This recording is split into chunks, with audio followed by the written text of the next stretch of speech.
Track पर engine मौत बनकर दौड़ रहा था और हुसैन उस समय तकरीबन 7 साल का रहा होगा, 9 साल का तकरीबन। वो हाथ उठा करके इंजन को रोकने के लिए बार बार चिल्ला रहा था, चीख रहा था, लेकिन उस बेरहम रेलवे ड्राइवर पर, इंजन ड्राइवर पर उसका कोई असर नहीं पड़ रहा था। और वो दिन जब ये दुर्भाग्य और इस तरह की जो दोनों पैर इस बच्चे का जो देख रहे हैं जो कटा, वो दिन 13 अगस्त 2017 था। और 2 दिन बाद स्वतंत्रता दिवस की तैयारी के लिए 9 साल का बालक हुसैन जो मेरे साथ है, वो 15 अगस्त की तैयारी के लिए वो ट्रैक के किनारे किनारे स्टेशन आ रहा था। और आज 13 अगस्त 2017 की घटना के बाद लगभग आज 8 साल होने को है। ये 2024 नवंबर का महीना का आगाज़ होने जा रहा है। इन 8 वर्षों में हुसैन को न्याय नहीं मिल पाया। और मेरे साथ जो बालक है हुसैन, आज इसकी उम्र 15 साल हो गई है। आज ये मैट्रिक में पढ़ रहा है, तो ये किशोर हो गया है, एडोलेंस। जिस समय ये घटना हुई थी उस समय ये बालक था, बच्चा था। आज ये किशोर हो गया है 15 साल का। तो आज हम हुसैन से ही जानेंगे कि इसके साथ उस रोज़ क्या हुआ था। हुसैन बाबू, ये आपका देख करके मैं बहुत ही व्यथित हूँ, मैं शॉक्ड हूँ। आपका दोनों पैर कटा हुआ, क्या हुआ था हुसैन उस रोज़? थोड़ा तेज़ बोलिए।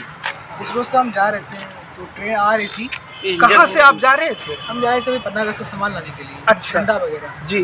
तो वहीं से हम तो साइड आ रहे थे, ट्रेन आने वाली थी। और अभी खुल के आ रही थी, हम धीरे धीरे आ रहे थे। ट्रैक के किनारे किनारे आप आ रहे जी, थे, किनारे किनारे। पश्चिमी केबिन के पास आप पहुंच गए, आस्ताना शरीफ के पास। जी तो आप वहां से देखते हैं कि इंजन आ रही है, जी हॉर्न बजाते हुए। जी। तो फिर आप उस इंजन को देख के क्या करते हैं? हम तो वही थोड़ा मिट्टी की ढलान पर चढ़ जाते। माने एक के टीला होता है, एक ऊंचाई होता है ना, मिट्टी का एक ढेर है।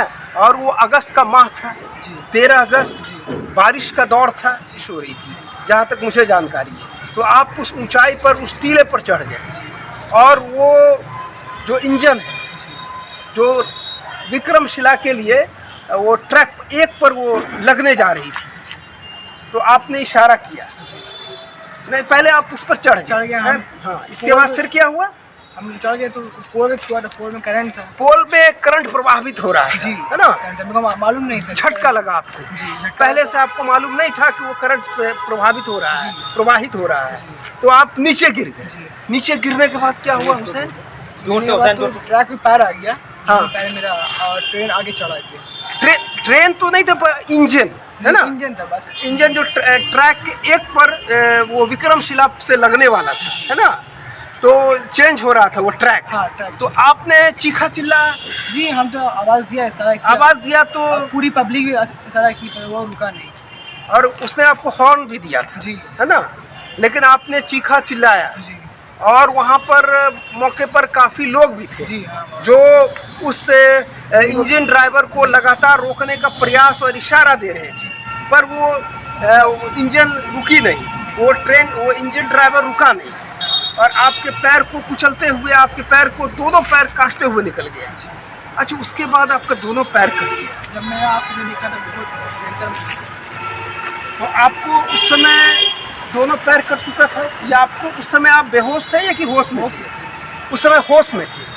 तो आप उस समय पैर कटा हुआ देख करके तो आप सदमे में हो गए होंगे, है?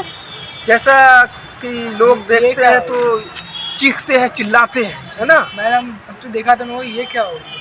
अच्छा, उसके बाद आप वहाँ पर गिरे रहे, तो क्या वहाँ पर सारी पब्लिक उठाई?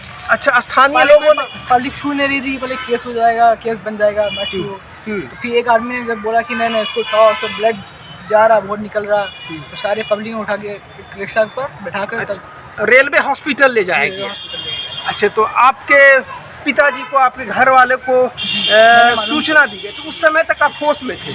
आप रेलवे हॉस्पिटल में जब आपको एडमिट किया गया, लोगों ने जब स्थानीय लोगों ने उठा करके आपको वहाँ पर एडमिट कराया, जी। तब तक आप होश में थे, जी आप कभी बेहोश नहीं हुए। नहीं। तो आप ही ने नंबर दिया घर वालों का, अपने वालिद साहब का। जी तो आप इसके बाद आपको रेफर कर दिया गया मायागंज। मायागंज। तो इस बीच भी आप होश में थे बिल्कुल, जी। है ना।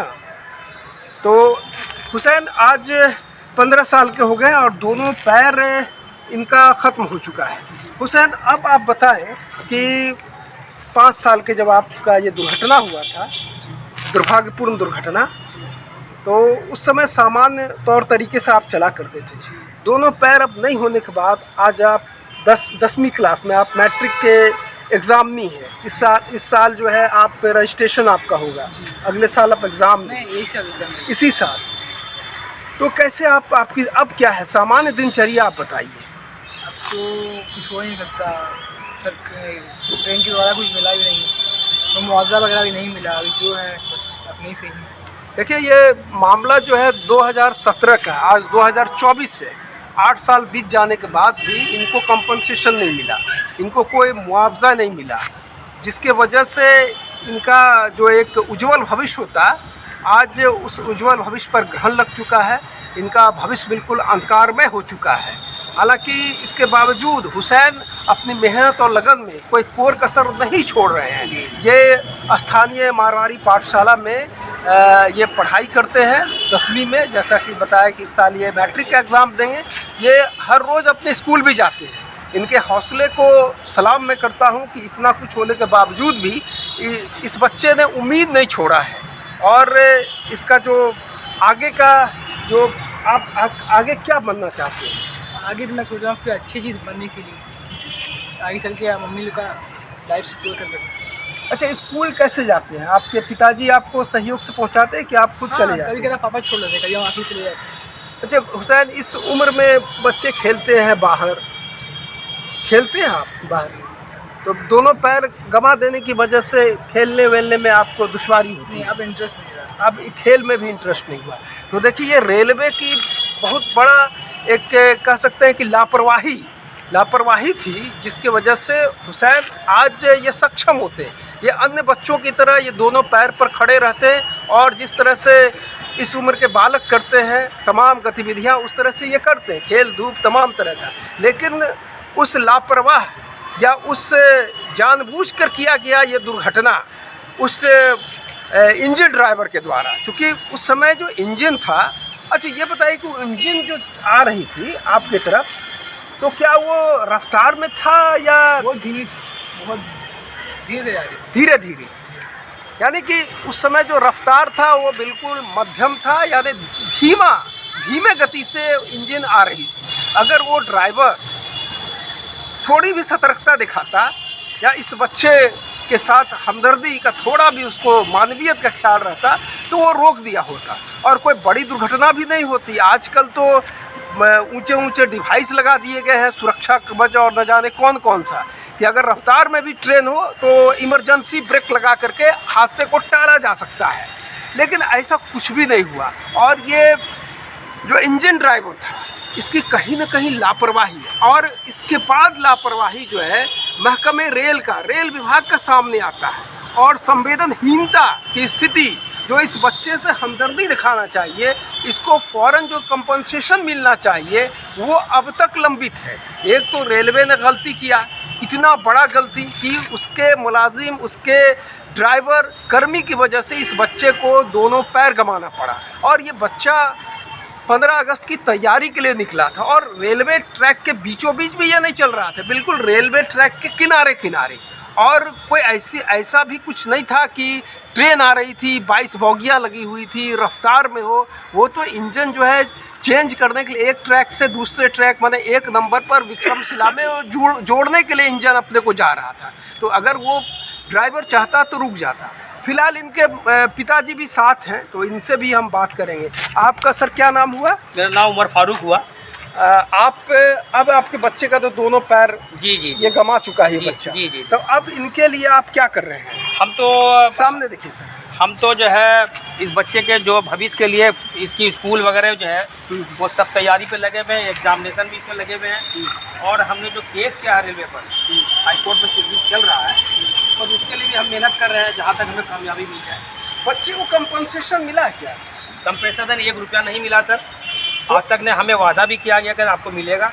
तो आप रेलवे से लड़ाई लड़ रहे हैं? हाँ, रेलवे से लड़ाई लड़ रहे हैं। कहाँ ये मामला है? ये हाई कोर्ट में है। हाई कोर्ट में। तो डीआरएम या रेलवे के उच्च आला अधिकारी से आपने कभी सीधे? नहीं, कोई बात हमसे नहीं हुई है। अभी तक कोई बातचीत नहीं? नहीं, कोई बात नहीं हुई।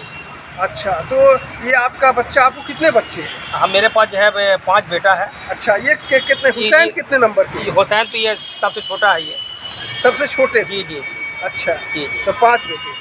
तो जैसा कि हुसैन के वालिद साहब ने बताया कि इनको 5 बच्चे हैं और सबसे छोटा हुसैन है। और हुसैन, अब स्थिति ये है कि हुसैन आम बच्चों की तरह ये चल फिर नहीं सकते हैं, चल लेते हैं, लेकिन जो सामान्य बच्चे जिस तरह से उनकी गतिविधि होती है, उस गतिविधि से रेलवे की लापरवाही की वजह से ये अपना जो एक बालपन होता है, जो किशोर वय का जो एक गतिविधियां होती है, उससे कहीं ना कहीं इनको मरहूम कर दिया गया। अच्छा, इनको पैर लगाने के लिए कुछ आपने प्रयास किया? प्रयास कर रहे हैं, लेकिन अभी हमको कुछ कन्सेशन मिल जाएगा, जब हमें मेरे पर मुआवजा आ जाएगा पेमेंट में, तो फिर हम इसको दिल्ली लेके जाएंगे। अच्छा, देखिए ऐसा है कि पैर आजकल आर्टिफिशियल पैर भी आते हैं, है ना, लेकिन ये अर्थाभाव की वजह से आर्थिक रूप से उतने सक्षम नहीं है। और ये जो कितना रकम बताया है आर्टिफिशियल पैर? जो आर्टिफिशियल में जब अच्छा पैर लगने के लिए वहाँ लगभग 3 से ऊपर 5 तक का हिसाब है। तो इनके पास इतना रकम नहीं है कि बच्चे का पैर लगवा दिया जाए। अगर इनको सरकार की तरफ से मुआवजा मिलता है और बच्चे की भविष्य के लिए रेलवे इनको कम से कम एक अदद अगर नौकरी दे दे रेलवे में ही, क्योंकि रेलवे की ही लापरवाही से बच्चे ने अपना दोनों पैर गंवाया है, तो इनका जो भविष्य बर्बाद हो गया, जो इतना इनका गोल्डन जो एक टाइम था, वो आगे चल करके इनका बना रहे और इनका भविष्य अच्छा बने। इसके लिए आपका क्या रेलवे और रेलवे के अधिकारियों से आपका ये है मुतालबा? मैं मुतालबा करता हूँ रेलवे अधिकारी से और उनके जो भी है कि वो हमारे बच्चे का जो है जो भविष्य है उसके बना दें। मैं इसके लिए बहुत शुक्रगुजार हूँ। तो ये थे हुसैन और हुसैन के वालिद साहब, जिन्होंने बताया कि हुसैन किस तरह से दुर्घटना की चपेट में आए और अब इनका जो आगे का रणनीति है, इन्होंने सीधा एक गुहार लगाया है रेलवे से कि इनको कंपनसेशन दिया जाए, इनके भविष्य को सुरक्षित किया जाए। इन्हीं शब्दों के साथ मैं हुसैन के अच्छे भविष्य की कामना करते हुए शुभकामना देता हूं कि इस बच्चे का भविष्य अच्छा बने, उज्जवल बने। इन्हीं शब्दों के साथ मैं सईद अनवर, धन्यवाद।